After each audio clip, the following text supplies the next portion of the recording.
Откако вчера генералната директорка на Фондот за здравство Магдалена Филиповска-Грашковска одржа брифинг со новинарите на кој зборуваше за хакерскиот напад врз фондот, остана отворено прашањето каде е нејзиниот колега, генералниот директор Фатон Ахмети, во време кога оваа институција се соочуваше со голем застој во работата.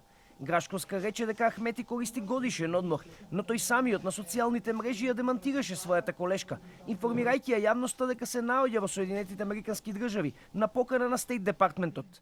Престојувам во Соединетите Американски држави на покана на Стейт Департментот на програмата ИВЛП. Патувањето е планирано пред неколку месеци.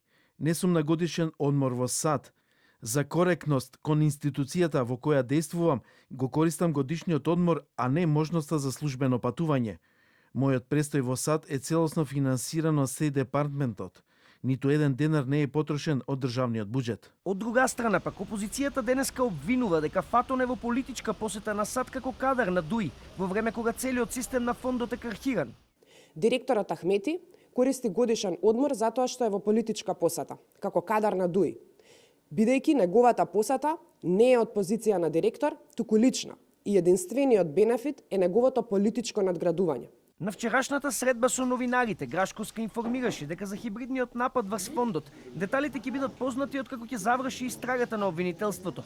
Таа рече и дека податоците на граѓаните се безбедни, како и дека веќе е започната исплатата на плати за здравствените работници, како и на доместоците за породилно отсуство.